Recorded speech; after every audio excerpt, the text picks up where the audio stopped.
교독해서 읽겠습니다.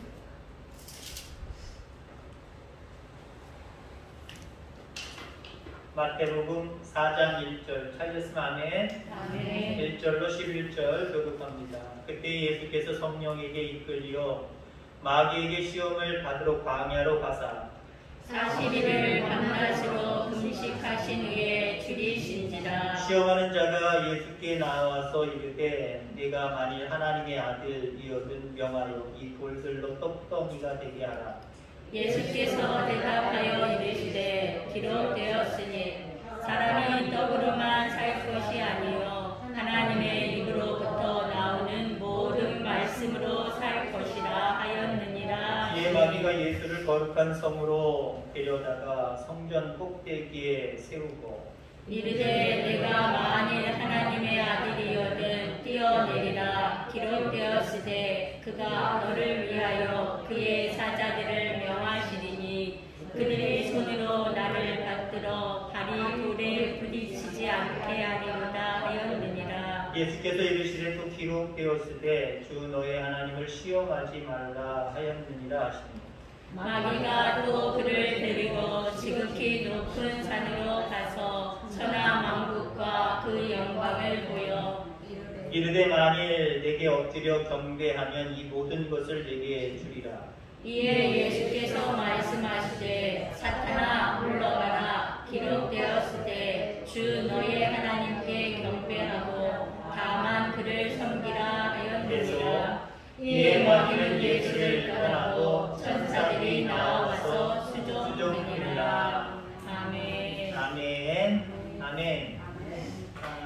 맥주감사절 오후 찬양 예배에도 귀한 은혜가 우리 모두 가운데 충만하기를 주의 이름으로 소망합니다.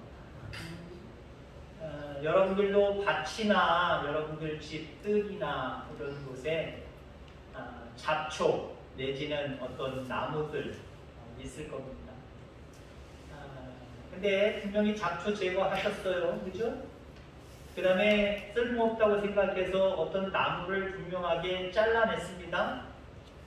근데 어느 정도 세월이 지난 다음에 또 나버리네? 그죠? 잡초 분명히 뽑았는데 잡초가 또 나버려요. 특히 크로바 같은 것들, 이런 것들은 잘 나더라고요. 시간만 지나면 비 온 다음에 또 날씨 따뜻하면 쑥쑥 자라서 올라오더라고요. 나무들도 마찬가지예요. 물론 반드시는 아니지만 잘린 나무에서 뿌리만 남아있는 나무들, 대부분 생명력이 있는 그런 생명력이 강한 나무들은 그리고 식물들은 반드시 올라오게 되어 있어요. 이유는 간단하죠? 뿌리까지 안 뽑았기 때문에 그렇습니다. 특히 크로바 같은 거 잔디 사이에 난 거 어떤 게 잔디인지 어떤 게 크로바인지 일일이 그 아이들한테 맡겨가지고 흰머리 뽑을 때 아무렇게나 잡아당기지 않잖아요. 흰머리 찾아서 쫙 옆에 있는 거 검은 머리를 잘 쳐가면서 그거 쪽집게로 짚든지 아니면 손이 거기까지 들어가서 쫙 해야지. 그렇지 않으면 괜히 검은 것까지 다 뽑습니다. 자녀들 좋은 행동 해놓고 부모님한테 할머니한테 할아버지한테 욕 먹어요. 왜 검은 머리까지 뽑았냐고. 그렇잖아요. 숱도 없고. 그런데 뭐라 그렇죠. 크로바 좀 뽑기 참 힘들어요. 잘 잡으면 속에까지 뽑히는데 뿌리 없이 때로는 그냥 뽑힐 때가 많고요. 그냥 잘라질 때가 많고요. 그 다음에 처음에는 크로바 같은 경우도 세세하게 잔디밭에 나는 거 이렇게 뽑아요. 근데 30분 지나고 1시간 지나면 이거 다 문제하지. 힘들어. 에이 몰라. 이제 우리는 크로바 없어요. 네? 일절 크로바 없는데요. 900원, 700원. 어디 말하는 거예요? 크로바 못 봤는데. 크로바 못 봤다고요? 눈을 감고 다니시나 보지? 없어졌어요. 나중에는 일일이 뽑는 게 아니라 그냥 중간에 뭐가 크로바가 무대기가 있으면 그냥 뜯어버리는 거예요. 그러면 며칠 안 지나면 또 자라요. 왜? 뿌리까지 뽑아내지 않았기 때문에. 한마디로 뿌리가 있기 때문에 또 나오게 되어 있어요. 사람들의 행동, 사람들의 말, 즉흥적으로 우연히 나오는 것 같지만 절대 그렇지 않습니다. 속에 있는 게 나오는 거예요. 한마디로 뿌리가 나오는 거예요. 오늘 예수님이 40일 금식 기도하시고 사탄에게 시험을 받으십니다. 3가지 시험을 받으시는데 말씀으로 다 승리하시지요. 3절 빠르게 읽겠습니다. 내가 만일 하나님의 아들이거든 명하여 이 돌들로 떡덩이가 되게 하라. 예수님이 이에 대해서 말씀하시죠. 기록되었으되 사람이 떡으로만 살 것이 아니요 하나님의 입으로 나오는 모든 말씀으로 살 것이다. 2번째 시험합니다. 6절 내가 만일 하나님의 아들이거든 뛰어내려라. 그러면 너를 위하여 그 사자들이 손으로 너를 받들어 돌에 부딪히지 않게 하실 것이다. 그러니까 예수님이 기록되었을 때 주 너희 하나님을 시험치 말라라고 말합니다. 3번째 시험 9절 말씀이지요. 만일 내게 엎드려 경배하면 이 모든 것을 내게 주리라. 그때 또 예수님이 마지막으로 사탄아 물러가라. 기록되었을 때 주 너희 하나님께 경배하고 다만 그를 섬기라 라고 이야기합니다. 사탄이 3가지를 시험해 오고 예수님이 3가지를 다 말씀으로 한마디로 다 치셨어요. 가만히 과묵하게 있지 아니하시고 말씀으로 다 이야기하셨단 말이에요. 즉흥적으로 하신 말씀일까요? 우연히 나온 말씀일까요? 예수님의 속에 있었던 말씀이고 한마디로 예수님 속에 뿌리로 있었던 말씀들이에요. 그 뿌리에서부터 나오는 거예요. 정치 얘기하는 건 참 싫어합니다만은 옳고 그른 걸 얘기하는 게 아니라 우리도 그런 경우가 있어요. 어떤 분이 아주 훌륭한 그 학력도 가졌고 여러 가지 엘리트 코스를 밟았더라고요. 근데 상대편에서 그게 거짓말이라는 거죠. 거짓말이라고 했는데 이 사람이 진짜다라고 하는 것을 증명하기 위해서 인터뷰를 했어요. 인터뷰를 했더니 인터뷰가 더 확인이 돼버렸어요. 왜? 그 사람 얘기를 들어보니까 엘리트 코스를 밟은 게 아니라 못 배웠다. 못 배운 티가 팍팍팍팍 말투에서 그 다음에 쓰는 여러 가지 언어 구사력에 의해 보면 참 못 배운 게 맞다. 오히려 확인이 된 사건이 있습니다. 정확하게 알 수 없지만 여러분들은 아마 누구 얘기하는지 알겠고 그 사람을 제가 반대한다, 좋아한다 이런 얘기하는 거 아니에요? 정치적인 얘기 아니에요? 우리도 마찬가지죠. 책은 마음의 양식이라고 책을 많이 읽은 사람과 책을 많이 읽지 않은 사람은요 말할 때 많이 읽었다 안 읽었다 안 티날 것 같지요? 티나요. 저 사람은 책을 많이 읽었나 보다. 말이 아름답고 유식해. 사람들 이해하기 쏙쏙 좋게 기승전결 잘 연결해서 참 얘기해. 근데 어떤 사람은 막 급해가지고 무슨 말을 하는데 도대체 무슨 말을 한 거예요? 저 사람 배우지 못한 사람 같아. 그 다음에 우리는 그 사람의 말과 행동을 통해서 뭘까지 알아요? 때로는 그 사람의 직업까지도 알 수 있을 것 같아요. 그죠? 완벽하지는 않지만 저 사람 장사하는 사람인가? 저 사람은 어부인가 봐. 저 사람은 운전사인가 봐. 나름대로 그 사람의 억양, 그 사람의 말투, 언어 구사 여러 가지를 통해서 그 사람을 알 수 있다는 거죠. 자, 그러면 오늘 예수님에게서 나온 말씀은 즉흥적으로 나온 말씀도 아니고 우연히 나온 말씀도 아니고 예수님의 마음속에 뿌리같이 박혀 있었던 것이 나왔다라고 하는 거죠. 자, 그러면 어떤 뿌리가 있었던 걸까? 예수님의 그 안에는 어떤 뿌리가 있었던 것인가? 오늘 이 땅을 살아가면서 하나님이 기뻐하실 만한 대처 능력을 가지고 살아가야 됩니다. 말할 때나 행동할 때 하나님이 기뻐하실 만한 대처 능력. 세상이 말하는 대처 능력이 아니에요. 하나님을 기쁘시게 하는 대처 능력을 가지고 있어야 되는데 그게 그냥 나오는 게 아니에요. 내 삶 속에 깊이 박혀있는 뿌리, 그 뿌리에서부터 올라와야 되는데 그럼 우리가 가지고 있어야 될 뿌리가 무엇이냐? 예수님이 가지고 있었던 뿌리는 무엇이냐? 몇 가지를 이야기하려고 합니다. 우선 예수님의 말씀을 들어보니까 예수님도 저런 말씀이 어디서 나왔을까? 예수님이 저렇게 말씀하시는 저 모습의 뿌리는 어디일까? 성경 읽기예요. 성경 읽기. 마귀가 와서 예수님을 유혹할 때 예수님을 결코 즉흥적으로 대답하지 않으셨습니다. 예수님의 3번 공통점, 3번 말씀하신 있어요. 단어로 보면은 기록되었으되, 세 번 다 기록되었으되, 기록되었으되, 기록되었으되 라면서 구약의 성경을 인용해요. 특별히 이사야서의 말씀을 인용해요. 하나님 말씀에 이런 말씀이 있다라고 해서 그 말씀으로 마귀를, 사탄을 대적하고 있는 거예요. 그거 예수님은 어떻게 하셨을까요? 당연히 하나님이시고 하나님의 아들이니까 알지, 그런 모습으로 생각하지 말고요. 우리와 같이 성정이 똑같은 사람으로 한번 생각해보면 예수님이 어떻게 하셨을까? 늘 성경을 가까이 했다는 거예요. 그 당시는 구약의 말씀들을 늘 가까이 했다는 거예요. 그래서 거의 모든 말씀을 다 알고 있으셨다는 거예요. 그래서 사탄이 이렇게 저렇게 세 가지로 시험에 올 때 그 시험을 이기는 말씀이 어디서 나왔느냐? 성경에서 나오는 거예요. 하나님 말씀에서 나오는 거예요.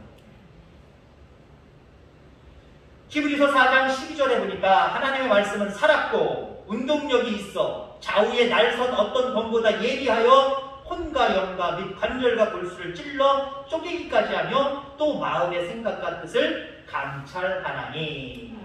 아멘. 여러분, 말씀이 있는 곳에는요, 말씀이 가는 곳에는요, 반드시 성령의 역사가 따릅니다. 말씀 없이 내 어떤 결의, 내 의지, 아니면 세상 책이나 다른 것에서 얻을 수 있는, 가지고 있는 어떤 신념, 이것에 의해서 성령이 움직이는 게 아니에요. 하나님의 말씀을 주야로 묵상하고 그 말씀을 늘 생활 속에서 적용하면서 살 때 성령의 역사하심을 통해서 그 말대로 이루어지는 놀라운 은혜가 우리 속에 있게 되는 거죠. 야, 나는 그렇지 않아, 나는 이럴 거야, 저럴 거야, 거기에 하나님 역사 안 하신다니까요. 하나님의 구약에, 하나님의 신약에 누구가 이렇게 하셨는데 나에게도 그렇게 하실 거야, 말씀을 적용하면요, 말 그대로, 죄송한 표현이겠지만 하나님은 꼼짝 못하세요. 자기 의지를 가지고, 자기 신념을 가지고, 어디서 다른 책에서 얻은 것 가지고 그 말을 다른 사람들에게 이야기하면서 자기를 드러내려고 하거나 아니면 자기의 신념을 뭔가 보여주고 해내겠다라고 하는 모습으로 살아가면 하나님이 도와주시지 않아요. 역사하시지 않아요. 왜? 자기 신념, 세상에서 주어든 어떤 그런 이야기를 통해서 그 사람들에게 다짐하거나 그 사람들에게 자기를 표현하고 보여줬기 때문에 결과는 네가 알아서 노력해봐, 그거예요, 하나님. 그러나 하나님의 말씀을 갖다 빗대서 이야기하면 하나님 책임져 주실 수밖에 없어요. 책임져 주실 수밖에 없다니까요. 예를 들자면 아이들이 나 핸드폰 새로 사주세요 라고 조른다고 생각해보세요. 근데 두 종류의 아이가 있어요. 한 아이는 무조건 떼쓰면서 물면서 핸드폰 하고 떼쓰고 있어요. 근데 한 아이는 예를 들자면 아빠 말을 잘 듣고 뭐 하면서 은근슬쩍 아빠한테 약속을 받아내는 거죠. 그래서 너 몇 학년 때 꼭 사줄게, 1년 후에 사줄게 라고 이야기한다고 한다면 그 아이가 나중에, 이 아이는 무조건 떼쓰는데 부모가 약속도 없었는데 무조건 떼쓴다면 이 아이는 그때 예를 들어 아빠라고 하면 아빠가 몇 학년 되면 사주신다고 말씀하셨잖아요. 떼쓸 필요 없어요. 울을 필요 없어요. 그러면 내가 그랬니? 아빠 생각이 달라지는 거예요. 혼낼 수 있어요? 억지 부리지 말라고 뭐 때릴 수 있어요? 돈이 허락하는 한, 물질이 허락하는 알아서 두 손 두 발 다 하는 거죠. 왜?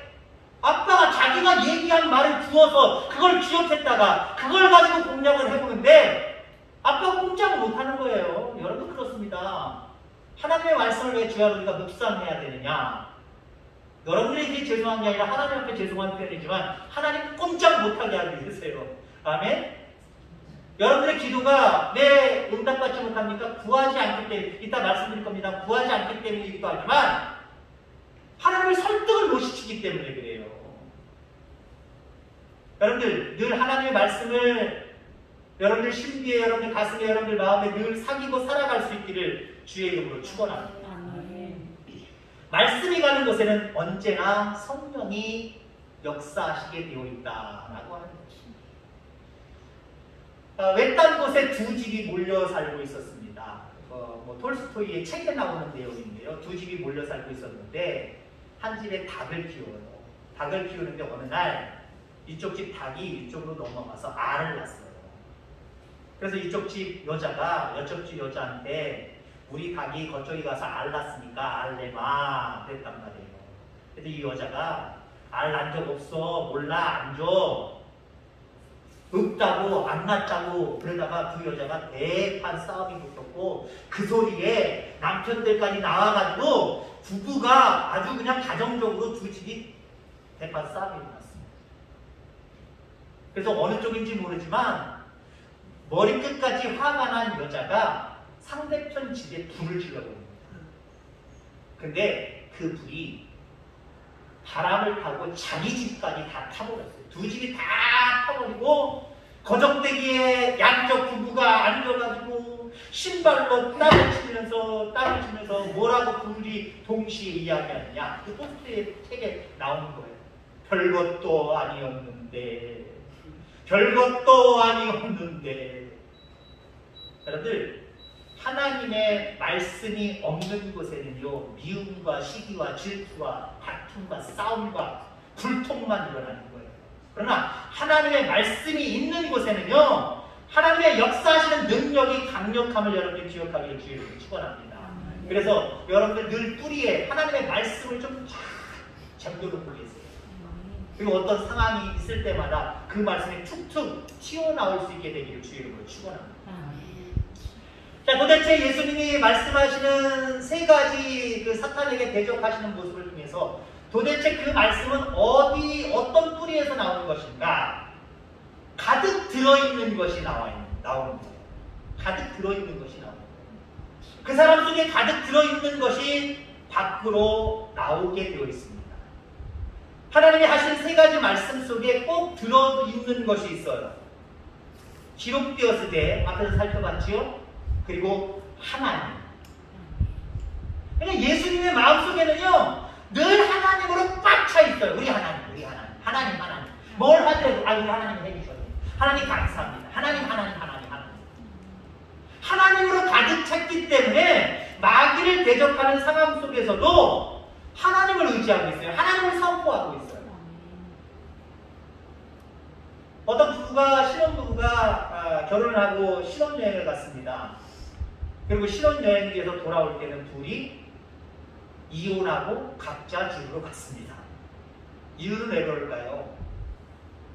남자가 잠을 자다가 잠꼬대를 하는데 한두 번도 아니고 밤새도록 누구야 라고 잠꼬대를 하는데 다른 여자 이름을 그렇게 외치더라는 거예요. 여자가 밤새 잠을 못 자고 이놈의 새끼 죽어라. 아침에 일어나면 그냥 누구야! 그러면서 몇 번 싸우고 결국은 헤어졌게 됩니다. 그 마음속에 얼마나 그 여자가 가득 차 있으면 여자를 만나서 결혼했는데 그 여자 앞에서도 그 여자 다른 여자 이름을 자꾸 대내리겠습니까? 어떤 복덕방을 하는 장로님이 계십니다. 주일날임에도 불구하고 아침에 바꿨어요. 아파트촌이었기 때문에 아파트 거래가 많았습니다. 그날도 아파트 한 채를 거래를 마치고 시간 바쁘게 겨우겨우 예배 시간 거의 맞춰서 갔어요. 근데 그 장로님 마치 그날 사회를 보셨습니다. 좀 큰 교회는 사회를 장로님들 옆에서 보거든요. 목사님들은 주로 설교 시간에만 나와서 설교를 하고 장로님이 허겁지겁 가서 이제 예배를 인도하는데 이렇게 인도하기 시작을 합니다. 찬송 하나 불러야 될 거 아니에요. 찬송 102동 부르시겠습니다.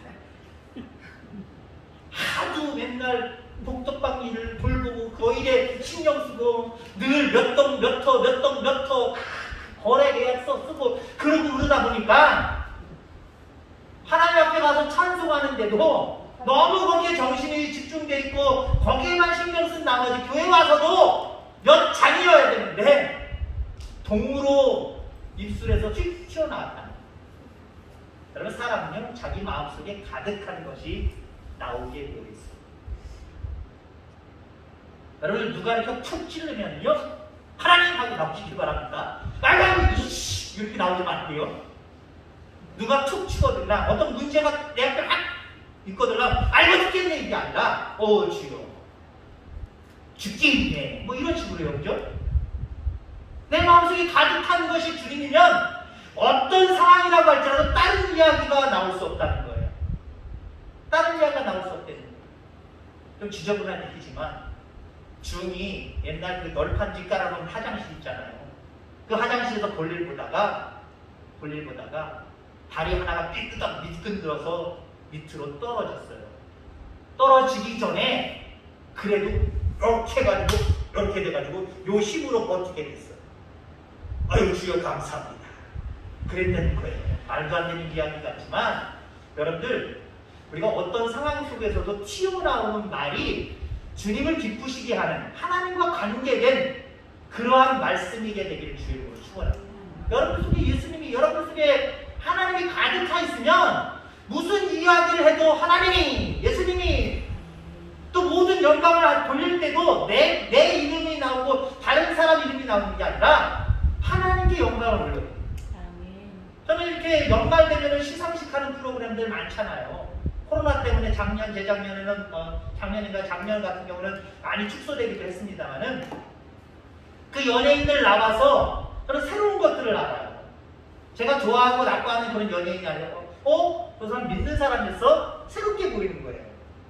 수상소감을 하는데 잘 몰랐던 그 연예인이 얼굴은 아는데 그 사람에 대해 상세하게 몰랐던 제가 이 모든 영광을 하나님께 올려드립니다. 그렇게 시작하는 분들이 있어요. 목회자로서 믿는 사람으로서는 그 사람이 새롭게 보여요. 그 다음에 어느 다른 프로그램에서 나오면 저 사람 저 사람 예수 믿는 사람 신앙 좋아서 하나님 앞에 먼저 영광 돌려준 사람 뭔가 팔이 안으로 굽는 것처럼 그 사람을 열렬히 응원하게 되는 모습으로 보게 되더라고요.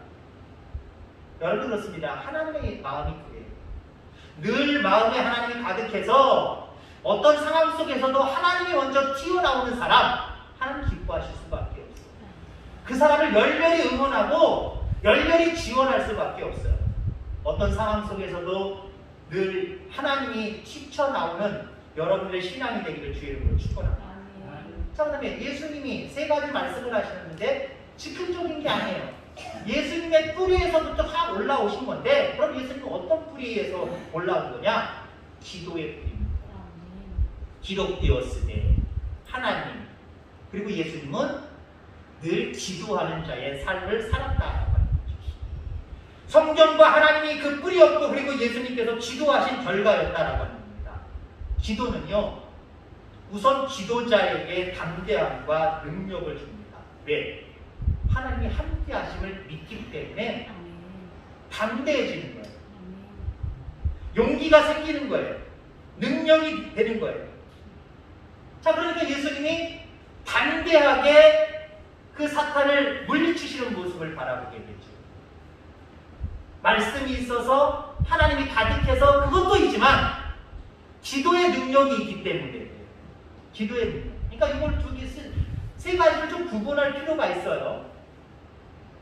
한 가지 한 가지 떨어뜨려놔야 되지만 이 두 가지와 한 가지를 떨어뜨려 볼 필요가 있어요. 제가 개인적으로 경험한 겁니다만은 제가 목회를 막 시작할 때 성경 말씀 가까이 하죠.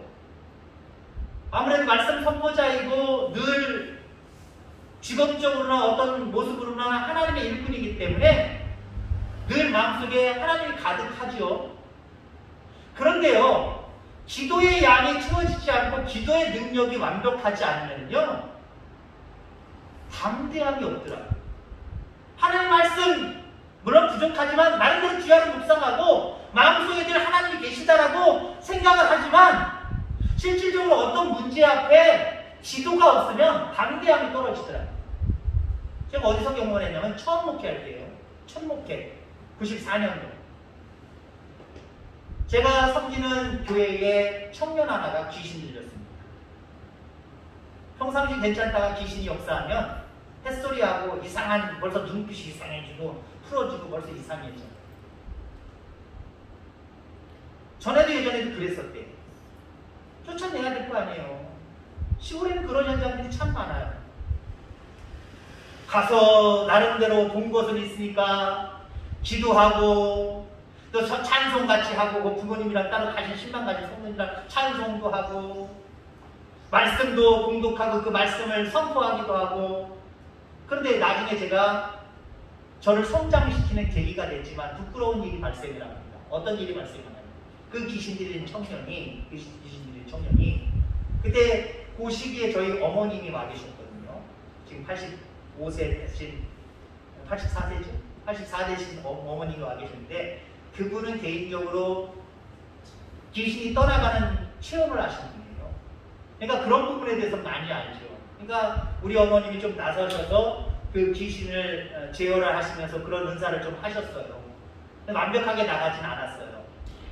자, 그런데 그 청년이 그 사람 손부들 많은 데서 저희 어머니도 계시고 나도 있고 집사람도 있는 그 상황에서 무슨 소리를 하냐면은 저 권사님은 무서운데 저 목사는 안 무섭대요. 왜요? 용기와 담대함이 떨어지는 거예요. 그러니까 그 귀신 들린 사람 앞에 외형적으로는 말씀을 선포하고 외형적으로는 안수기도 하고 하지만 이게 될까? 아우 무서워. 아 두려워. 그 귀신 앞에 두려움을 느끼니까 안 되는 거고 저희 어머님은 이미 체험을 하셨으니까 담대하게 눈을 부라면서 아주 그냥 예수님처럼 말씀으로 하나하나 다 받아주시고 하니까 꼼짝을 못하는 거예요. 제가요 적어도 그날 밤 그 다음날 또 그 집을 신방을 해요. 매일같이 했으니까 신방을 해야 되는데 밤에 잠이 안 와요. 영적으로 자존심이 확 상했어요. 그리고 제가 느끼는 것은 야 내가 성경을 주야로 묵상하고 내가 나름대로 내 속에 하나님 가득 찼다고 해도 내가 기도가 부족한가 보다. 그래서 능력, 담대함이 없나 보다. 하나님! 창피해요! 그래도 하나님 세워주신 주의 종인데 주의 양에게 제가 창피함을 당했어요. 영적으로 자존심 상해요. 하나님! 제게 능력을 주세요. 밤새 찬송하고 기도하고 그랬어요. 그랬더니요 그 다음날 그 청년을 신방하러 가는데 아유 가서 또 뭐하나 라고 두려움이 사라지더라고요. 걱정이 사라지더라고요. 담대하게 저 발걸음부터 청경책 들고 벌떡이면서 달라지더라고요. 그 전까지는 가긴 가야 무서운데 두려운데 그러고 갔거든요. 전 전도사 시절이에요. 근데 기도하니까 기도의 양을 물론 하나님 원하시는 양이 어떤 양인지 잘 모르지만 나름대로 기도의 양이 채워졌다고 생각하니까 제 속에 먼저 담대함이 생깁니다.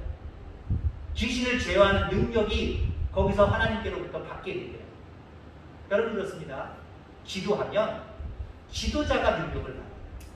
지도자가 담대해져요. 예수님은 기도로 그 모든 것들을 대처하셨기 때문에 그 사탄이 그렇게 시험해도 담대하시잖아요. 뭔가 두려움이 없으시잖아요. 이미 기도로 무장되어 담대하기 때문에 능력이 있기 때문에 두려워하실 필요가 없었던 거예요. 여러분 결론적으로 말씀을 드립니다. 여러분들 성경 훈련, 하나님 훈련, 기도 훈련 잘 받으시기 바랍니다. 그것이 여러분들에게 정말 여러분들 마음 깊이 있는 큰 뿌리가 되길 바랍니다. 어떤 일을 만날지 모르는 시대 속에 우리는 살아가고 있어요. 그 모든 사람들과 모든 사건들과 모든 상황들과 어떻게 맞부딪혀서 여러분들 싸워서 승리하고 이겨내시겠습니까? 하나님의 말씀, 하나님, 그리고 기도, 이것이 여러분들의 삶의 큰 뿌리가 되어서 어떤 상황들마다 이 세계가 다 나올 때도 있고 한두 가지가 나올 때도 있고 한 가지가 나올 때도 있겠지만 이걸로 우리는 승리할 수 있는 거예요. 이걸로 승리할 수 있는 거예요. 반드시 예수님처럼 이 세 가지 상황이 다 나오는 상황이 주어진다라고 얘기를 할 수 없어요. 어떤 한 가지가 나올 수도 있고 두 가지가 나올 수도 있고 세 가지 전부가 동원될 수도 있어요. 그러나 이 뿌리를 가지고 있으면 걱정할 거 없어요. 염려할 거 없어요. 세상이 어떻게 우리에게 다가온다고 할지라도 사람들이 어떻게 말로 우리를 억울하게 만들고 우리로 하여금 기분 나쁘게 할 수 있겠지만 그런 모든 것들을 우리가 능히 지혜롭게 이겨낼 수 있는 방법이 바로 이 세 가지 방법이에요. 여러분 이 세 가지 뿌리가 있습니까? 이 뿌리를 훈련을 통해서 가질 수 있는 저와 여러분들 다 되기를 주님으로 축원합니다. 아멘. 하나님 아버지 감사합니다.